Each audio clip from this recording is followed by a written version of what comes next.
to set up industries, manufacturing entities, to get things going.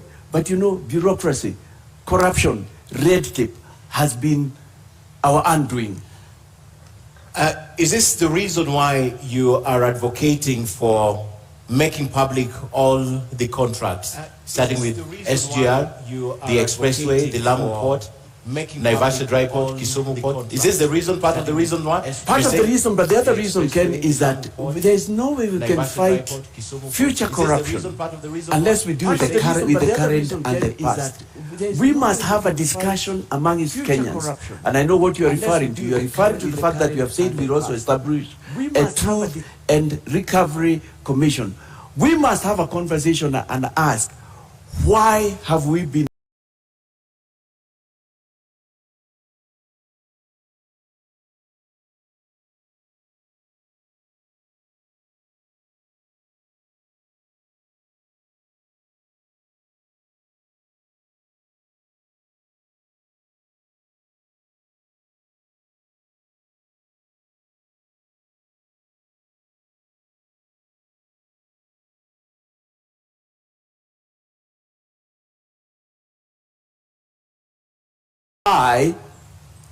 have their names not been read out and the money that they took away brought back into the country? This, the Honorable Deputy President of this Republic knows who they are. This, the former Prime Minister know what they are. This, Professor Wajakoya know who they are, being a person in the intelligentsia. And yet, they are not ready or willing to tell it.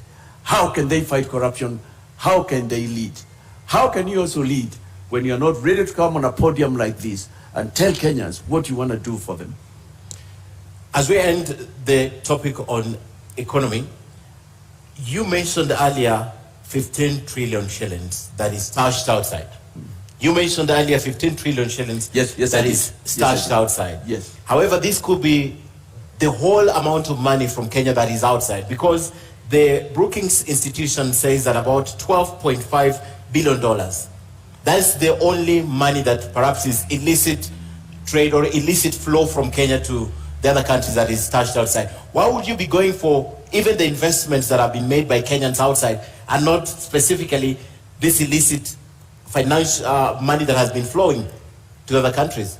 Why would you go for everything? No, we go for everything, Ken. For me, that was read by the Minister of the 14.6, 15 trillion. It was the Minister for Finance. It was the Treasury Cabinet Secretary who said that. He had the facts, he had the intelligence, he must have spoken with State House and they knew about it. His speech, some executive summary had been sent round, so it was known. He had contacted foreign governments and known there is probably as much as that. So I find no reason why. I've seen other records that talk about 6 trillion, but you know, we've never had evidence that has been brought back. But let's even come back to Kenya. You and I have not even discussed the 2 billion. The 2 billion, which adds to 730 billion per year. I'll round it up to call it 1 trillion. That's what we lose per year. So if that is what we have lost per year, these last 5 years, that is 5 trillion. During the last 5 years, if everything worked that way, that was another 5 trillion, if my maths work right. What we are saying, even with the 2 billion, we could have paid the 8.2 trillion Kenya shillings. We could have done that from the 2 billion without going for anything out there, and yet we still need to go out there. I mean, this matter of corruption, siphoning public money, and what we've been doing has been our undoing. No country can develop with corruption. And with the level of corruption that we have had in this nation, no wonder we are still begging and our people are going hungry. I've just given the 2 billion. And for us within Agano Party and with our experts, the 2 billion for us, we say it's not even, can't even be a correct figure. The 2 billion, Mr. Mwaura, the 2 billion from the Institute of Economic Affairs is not necessarily lost. It's been diverted to other uses. So if education was allocated 600 billion, perhaps they took a portion of it to another use, not necessarily lost. So when you do that sum totality, could you just be misleading us? Because this money was allocated to something and probably just diverted to another use and not the intended purpose. That's why we lack classrooms, for example. The president of our nation did not lie. He said 2 billion is lost. 2 billion. Do you believe the president now? 2 billion does not get into the economy. And later he was heard to say in matters corruption, I mean, he had tried his best. The word he used was his hands were tied. But the Institute of Economic Affairs says this money is not necessarily lost. It goes to other purposes. I mean, but why can't we see the effect? Why do we have such high cost of living? Why have Kenyans been going hungry? What are these other things? What has the Institute said? For me, I would say it's gone into people's pockets. For me, I would say part of that money would be on its way to some countries. I mean, the whole area of our financial fidelity, our being the shepherd I referred to, our doing what our brothers did. You see, from the word go, Singapore took such a firm and a stern position, the President Lee Kuan Yew, concerning matters corruption. And I submit to us that that nation would not have been where it is if he had done so. No nation can develop with corruption. Rwanda has come up just lately, and look at what our brother is doing. All right. Over there. I mean, phenomenal similarity. I need to emphasize that. Okay. Just recently, it's not even 1963. Give Rwanda another 5 years. Botswana, they also fought corruption. All right, you cannot move forward with corruption. Let's just come back to here. And you spoke about Kenya needing to be self-sufficient. We need to be a food-secure nation. There is a very close link between food security and climate change. We are seeing droughts. Millions of people are starving in our country, yet your manifesto speaks very little to climate change. What mitigation and adaptation measures is your government going to put in place to cushion Kenyans against climate shocks? Climate change, the whole issue of the changing patterns of the weather is of concern to me and my team. Right now we are experiencing weather we have not had before. We have stopped talking of today was very hot or today was very cold, the way we defined it. We are now even going into what were the centigrades per day. You've noticed in our manifesto we've talked not just about measures we'll do, but even the fact that we'll introduce taxation. We've noticed that. The first one is a poll tax for people who interfere to ensuring that we are not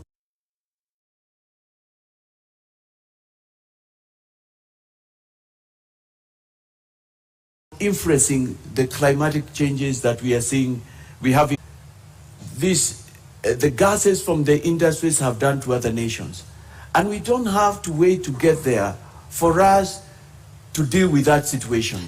So how are you going to deal with it? The things I have in mind is, it A is reminder time. to our audience, please, as per the debate rules, no cheering, jeering or noise. Do continue. Yes, sorry, come again. What was that? My question is how? Let me give how you... are you going to ensure Kenyans remain food secure vis-a-vis climate change? What measures does We your must bring government have to education, put in that's number place? one. We must tell Kenyans that our rivers are important, our forests are important, our mountains are important. We must come back and enforce. We have laws that have to do with things that affect climate. But right now, you know, we have cut down about half the trees in Kenya. We must find ways of preserving our water. Kenya is very watered, but all the water goes to the ocean. We must come back even to a city like Nairobi and ask, why did we allow this building to be built next to a river? We must go to sources of water. Sources of water have been grabbed, and next to them, as much as developers can get, built houses. We must get to a point where we say, if something was done irregularly, it needs to be pulled down. But Mr. we need- Waihiga, does the Agano Party have a plan to make Kenyans more resilient in the wake of climate change and ensuring food security and therefore bringing down the cost of living? Do you have a plan? We do have a plan. What is that Because plan? agriculture is very important to us. And if you'd have noticed, we've said that the office of the president will keep a very close eye to agriculture. Because without food security, we are going nowhere. We can't be begging those many years after we became independent and we started ruling ourselves. We have talked about the preservation of our rivers. We've talked about injecting money. We've talked about bringing subsidies that enable farmers to produce fertilizer. We've talked about that. We've talked about exploring markets. We've talked about getting Kenya to where it was in terms of agriculture. You know what? We are not short of studies. We are not short of, as a nation, of projects that have come into being. Galara would have been, it's a case study. It's a case study. The nation of Israel, and I can't purport to be their spokesperson, were disappointed, and very many nations have been disappointed. That was something, but look at what we did with it. It's amongst the scandals that we have in the Jubilee government. This is what I'm saying, we are not going to allow anymore. So we must, it is one of the two areas that my office as the president, if Kenyans are pleased to vote me, that one, agriculture, and the whole area of asset recovery, I've said it's something every day I'll keep an eye on. I would want a report on it. I would want to know what is happening. So we do have that. We recognize people are still going hungry. We want to recover our riparian lands. We want to bring education from the lowest grade on all these matters. We want to bring sensitization. And Kenyans are all very open-minded. They are tired. They want a change. They want to move forward. Okay, and just before we move on to the next topic, let me just circle back to my first question under this topic of the economy. I asked how you intend to bring down the cost of living within the first 100 days, but I also asked by how much? What can Kenyans expect from you? How much do you intend to bring down the cost of living?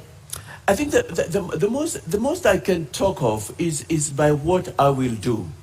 It's by what I will do. So you don't have an answer to that? It's what I will do. I believe as a nation now that even our annual budget should not be 3 trillion. If we did things right, if we preserved our public funds, if we put them to the use they should, our annual budget should be going up to 10, 20 trillions instead of 3 trillion. If we had done things right, we should not be, and we are not unthankful, we are thankful, just rejoicing that we have got 22 kilometers expressway. This nation will be full of expressway, hundreds of miles. So I am really talking of, if I can give an estimate from here, I can't remember what we have said, bringing the cost of living. I tell you what, even if out of my 20-30 trillion Kenya shillings, which I believe is both out there and wasted, we got 10 trillion. This nation will be flipped upside down. I read something this week in one of the dailies. It was in the Nation newspaper. Let me give credit to, and I will report. And they said that the current road network, which we understand infrastructure, 11,000 kilometers. That's what we built. We built it with 1.5 trillion. Look at what 1.5 trillion can do. What if you have 10? What if you have 15? What if you have 20? Kenyans, I'm asking you to take a journey with me. Visualize, close your eye, and see a nation 59 years, what it should have been. The other nations we talk about, as I look at you, New York, London, Singapore would be looking up to Kenya. Okay. That's what I want to make Kenya to be. Okay, and we can't end this topic before we talk about employment. It's a huge issue in the country right now, and a number of Kenyans are not employed, particularly those leaving school who are looking for jobs, and even the adult population, some of them even above 40 years are not employed. And he said statistics also show that about 63% of Kenyans tonight will go to bed without a meal on the table. What is your plan for this group of people? if you are elected president, to create employment to this country? We've had promises of 1 million jobs a year, 800,000 jobs. What is the Agano plan for this? Might I interject and ask also, how will you create more jobs in the formal sector? Yes. We have looked at that issue. It's close to our hearts. I feel you, I feel Kenyans, because things are bad out there. Things are real bad. We have said in our manifesto that we will endeavor to create employment at all levels. With the 2010 Constitution, we went devolvement. And one of the things we have said in our manifesto that when we bring our funds back, when we stop the siphoning, the 2 billion, when we arrest those people who have made it impossible for the government or the president to move forward, we will give from the national office 40% to the devolved units. And we have said out of that, that is far above even but that's above the 35 that BBI was promising. That even beyond that, we want to ensure that 50 million at least goes to the lowest unit of development, which is the village council. And there are people who would say, how would that happen? And what benefit will it have? For us, we devolved money. Unfortunately, we also devolved corruption, but we never devolved decision-making. We are interested, we want Kenyans to decide what they want to do from the lowest unit, the mtaa, the village, the nyumba kumi. And why is this important? Because some part of the job creation will come from there. It is there they will decide we need a road to this area, we need to make a cattle dip if there are areas without. Is there they will decide that we need to have this milk processing. And out there, there are so many youth. It is down at that level where they know their needs are. So that is one way that we'll be able to do that. Secondly, we will be injecting money. I think the picture I'd like to bring out to all Kenyans and those listening is, I am not just proposing things we'll do, but I am saying in my government we will have money, and that the money is somewhere. If the money we are talking about comes, we have talked about how we should be able even to give to the youth, to give to the workers, not less than 500 billion Kenya shillings. Because assume that money comes back, or even half of it, or even a quarter of it. Look at the wonders it can do. We've also talked about skills as being important. People need skills. We've talked about giving money to young people so that they can do startups. We've talked about getting rid of certain taxations so that Kenyans can be able to move forward. So we've talked again at bringing back cottage industries, and there's a sense in which they are coming back. Because like when I was growing up in my home area, I was born and grew up in Nakuru County, and in a small town known as Turi. I remember when I was very young, and that's many years, in the early 70s, and there was this small place where they were building hooks, and they were exporting them. And I know the young people from the area. Okay. Then I was in primary school. I could see them proudly, because there was something in the neighborhood that they were doing. In my hometown also of Molo, we had things and concerns that were going on. We had, this last 20 years, we have had a potato industry. The last I heard about it, it hadn't started off. And I'm saying taking industries. So we have had what we are calling Pesa Mashinani, Madaraka Mashinani. Let decisions be made there. So we will inject money. Okay. We will inject goodwill. A potential voter for you has a question for you. Let's take the question.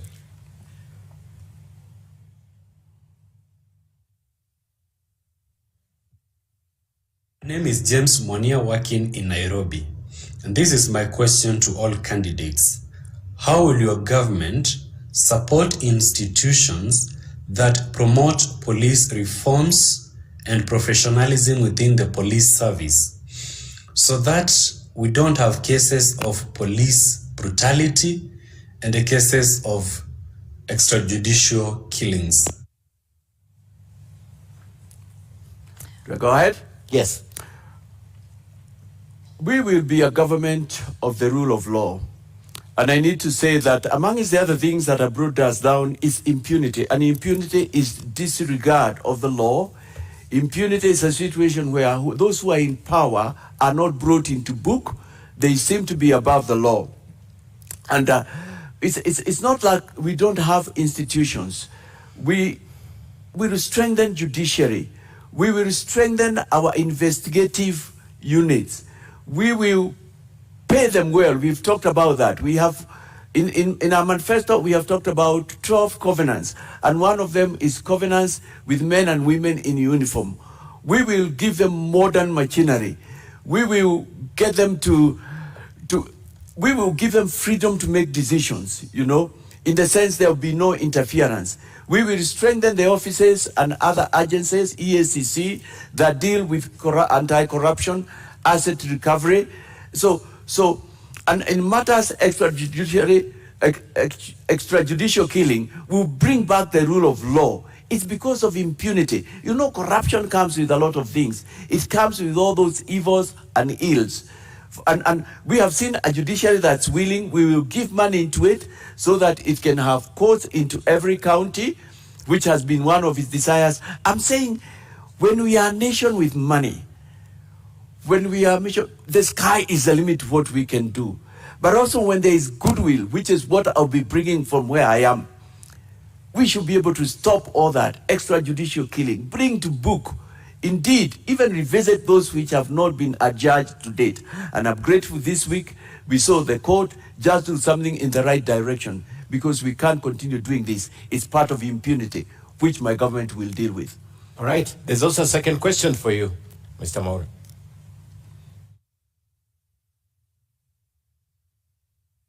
My name is Jacqueline Kagu, a mental health advocate in Kenya. And I want both parties to explain what they have in store for mental health in this country, given that in mental health, Ministry of Health has allocated 0.3% to mental health, which is very little compared to what is in store in matters mental health. And given that Mental Health Amendment Act 2022 is almost being signed by the president of this country. Sorry, Ken, I missed a little bit of what she said. Issues of mental health. Mental health, yes. Yes.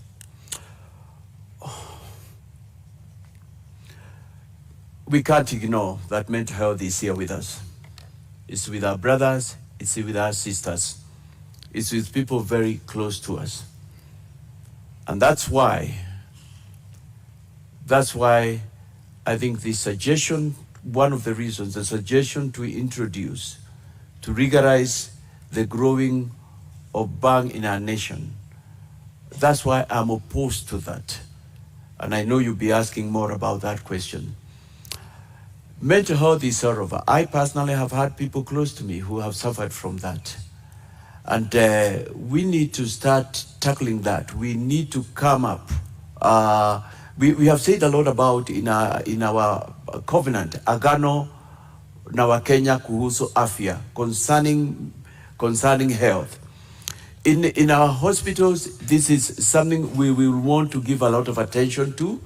Number one, we need to start tracing it from as early as primary school, if not high school, because one of the problems we've had is ignoring that mental health is real and it exists. Number two, we need to come up with what other countries have done. And other countries have come with means and ways and means, where there are even lines where you can call because you feel like taking your life the next 1 minute, and you get a counselor ready waiting for you. We need to come up with places that the government has oversight over. Right now, I'm not sure, I can't say 100% that the government has oversight over rehabilitation. I was checking the other day and it was not clear to me who licenses or how they should be licensed. I mean, and right now it's at very high level with the problems that we have to come. We will give enough money to our health sector. We've talked about at least a 5-level hospital in every county. And in it, we will demand that there be established a Department of Mental Health. How much is enough money? You know what we've been saying? We have 12 covenants with Kenyans. And we are saying to them, you know what, before the end of our first year, we see ourselves getting not less than 12 trillion back into this nation, more. And we have gone as much as saying that in Kenya, money in this nation, this is a wealthy nation. Okay. That's why we're able to lose 2 billion and we can't notice it. That's why 215 billion Eurobond is unaccounted for. It's nowhere. And nobody, the moment Auditor General Ouko left, and after a few months, it's a forgotten business. It's not forgotten. We want to know where the Eurobond money went to. All right, at this point, I would like to shift focus to our next topic, and that is on the issue of education. If you assume office in the next few weeks, perhaps, your biggest headache in the education sector will be as early as January, when 2.5 million students will have to transition into secondary school. How are you going to address this crisis of congestion? Because already secondary schools are congested. I know I'll not be the first one to address it. I know there are studies, there are recommendations which have not been able to go into them. But first of all, we have talked about the fact that we'll introduce free education from Kenyans from the lowest unit to the highest unit. And remember, my government is different from the other. We are saying we will have the money because we are going for the bandwagon case. Free education, basic education is in the Constitution. It's enshrined. Yes, but primary it's not and secondary. There. Are you saying that you are also going to give university students free education? We are talking also of university students. It's from the lowest to the highest. And that's something apparently I have found almost every. How are you going to fund that if already our education sector I am the is in only a crisis? candidate who has a solution to where we'll get money to find our economic. I am the only one. Look at my proposals. I'm the other one who is going for the juggler. And I'm not just that, I am saying we'll go even for the big fish. It doesn't matter who you are. If we have an abacha in this nation, we'll get money from that abacha. That's what we are saying. We are so serious on this matter. But to come back to your question, education is a problem at many levels. We've talked of free education. We've talked about consultation. Right now we have the CBC, and we know what a problem it is. And we will sit down with the stakeholders. We will consult. We will have to find ways, but I think we are going through the first period of the problem is the CBC. Like, but I'm not, they're overlapping. My question is not overlapping. about CBC. It is about the immediate problem that you're going to face, which is to find space for 2.5 million students in secondary school. You wouldn't have much time. Because we have money, we will find a way out. So we'll have money by January? If we have to build makeshift shelters, we'll have to do that. But I'll tell you what, I'll be taking a corrupt country, but I'll be coming in, both a corrupt and a broke country, but I'm coming in with money. But I think there are no easy solutions, and I hear your concern. These are matters that we will have to see what we can do. And some of the possible solutions will be to look for ways, makeshift. We probably might have to go virtual in form of education. At the moment, you don't have a plan. Not for that specific number, but we have a covenant with Kenyans on education. We will put money into it. We will discuss and improve the CBC, not doing away with it altogether. We have that. We have said we'll give free education. In terms of a specific like that, it may not, again, manifesto can't contain everything, but we have to find ways. Everybody must go to school. If we have to do it virtually, we will have to go that way. If we have to turn some government offices, I don't know, I have not thought about it. Every Kenyan must go to school, must get a learning. It's a problem, I agree, but again, it's a problem we have inherited, and we have to find ways. As a president, I will not sit back. Okay. But with money, the sky will be the limit. You know what? Even classrooms, through fabricated materials, you can build classrooms in a matter of weeks, if not days. You that there understand? will be money in my government. You understand? I want to ask you more about education, but you understand even getting that money to Kenya, the money that you're targeting, must be an issue of legislation, must be an issue of the law. You know, it's at two levels, Ken. I'm talking, first of all, of our money out there, but I'm also talking of wastage from here. Okay. Kenyans showed us in the year 2002 that we can stop corruption. And there was goodwill. Unfortunately, we did not move on and build on that. And when we came back in the current government, we have even gone back to way before the coalition government. Okay. I mean, I know because of the steps we are taking, even by waiving away 50% of pay, Kenyans will sit back. Kenyans love their nation. Kenyans know they have a great nation and say, why are we doing this? It's not right. Okay, let me take you An back. Agano government of Mwaura Wahiga is seeking to improve our lives. He wants to make us a first world. What we are doing is not right. And not only that, we will defend whistleblowers. Kenyans will talk. Kenyans will talk, come to the truth, and Recovery Commission and tell what is happening. I'd like to take you back now to CBC because you mentioned it in your statement. Most parents are crying out and saying it's not working, it's very expensive for them. Some teachers also, including the Teachers Union, NAT and Coupe, took a stand on CBC earlier on. The only institution that took charge is the government, the national government, through the Ministry of Education, and the outgoing president has mentioned this. From where you stand, my first question is, would you continue with CBC? Would you rethink CBC if you were elected president, and why? I would rethink CBC in the sense with a view to improving it. I have met parents as well, and I have family members who've got children who are in primary school. And admittedly, CBC has been very costly. Not only that, it's been very involving. Some who have said, there is something good. And I agree because I passed through a bit of CBC. I went to subjects known as hard work, technical subjects known as agriculture, where we carried the hoe into school. And by the time I was grown up, there are things I could do for myself because I've been exposed to them. We will sit down with stakeholders and seek to improve it. It can be good for the future, but right now it's expensive, it's demanding. Kenyans don't have money. We can't continue like this. But again, we have said, this is one sector. Education that's leading in those areas like other countries. Okay. So I have answered your question. We will think with a view to improving. One of the biggest voting bloc that perhaps you're looking at as a presidential candidate is the teachers of this country.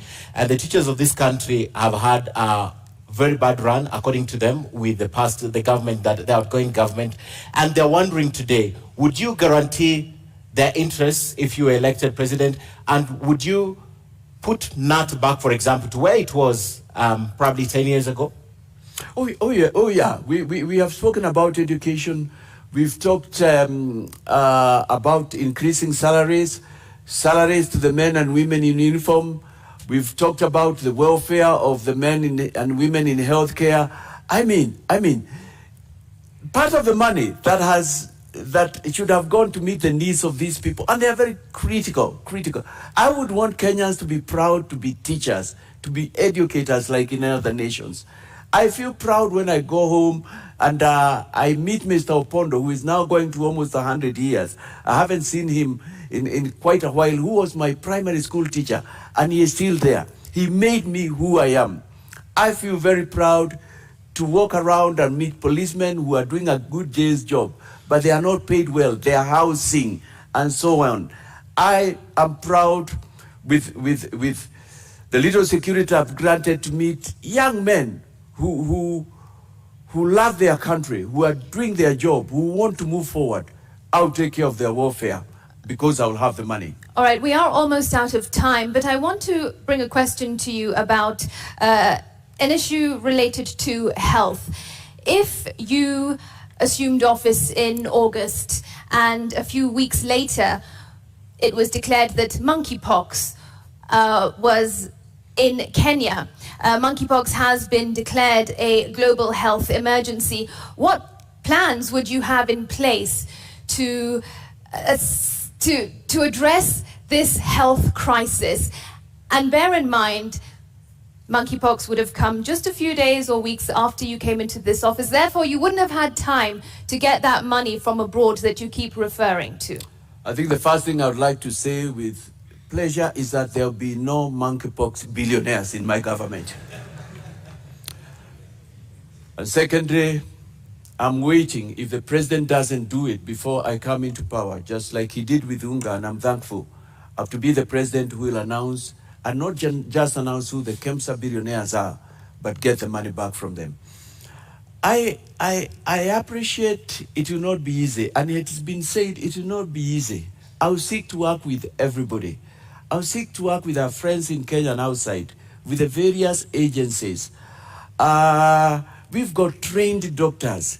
We have got we have Kenyans who listen and want to do what is right, so that I believe there are measures we'll be able to take that can prevent it escalating. But when it comes as an emergency, we have no choice. You have to get to the consolidated fund and elsewhere in the exchequer where we can get money and put it into that, because lives of Kenyans matter. We'll also be careful about who does what, who sources what drugs, who brings what drugs, because that's where we got the KEMSA billionaires. To date, none of my competitors, while they know, wish to tell us who they are. So does your party have a plan to address a health crisis? We have talked about increasing our hospitals. We've talked about taking care of the welfare of the doctors and the health workers. We've talked about, actually we have talked about something very unique. Just like we have a teachers' commission, we have talked about bringing back something that the health workers have been asking for, a health commission, which nobody has wanted to. Because it's important. We can't succeed on this war without involving them. They are the machinani of the health. Before we so close, let me ask again, does your party have a plan to avert a health crisis? We will just have to work with what we have. So we will call upon friends. I mean, I am not in government. I'm not like the Deputy President or the Right Honorable, who are both in government in one form or another. I mean, we'll just have to work with what we are. We will call upon friends, our neighbors. We will call upon all doctors. It will be a crisis. And we will ask Kenyans, this is where we are. We'll be transparent. And the international community we've seen it come to the aid of various nations. Kenya is a friend of many nations. Okay. We will get help. We'll cross that bridge when we get to it. Mr. David Wahiga Mwaure, thank you so much for coming to the debate tonight.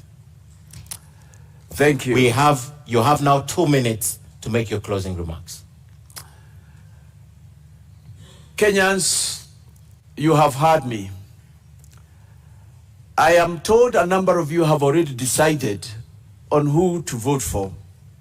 But the question I want to ask, have those that you want to vote for made a difference in your life? I have told you the reasons why we are where we are.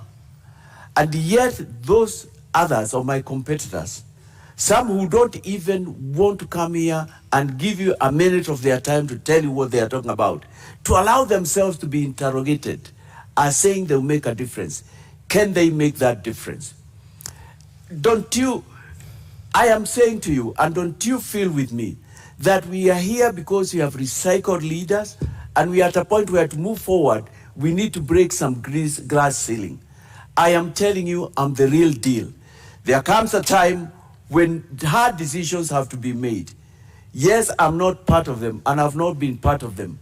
I'll come like the biblical David, of whom, as I said earlier, it's written, he shepherded Israel by the integrity of his heart and the skillfulness of his hands. I want to be that leader. I'm the real deal. Mimi ndiye nitabadilisha Kenya kabisa. Naomba kura zenyu. Thank you very much, Mr. Wahiga.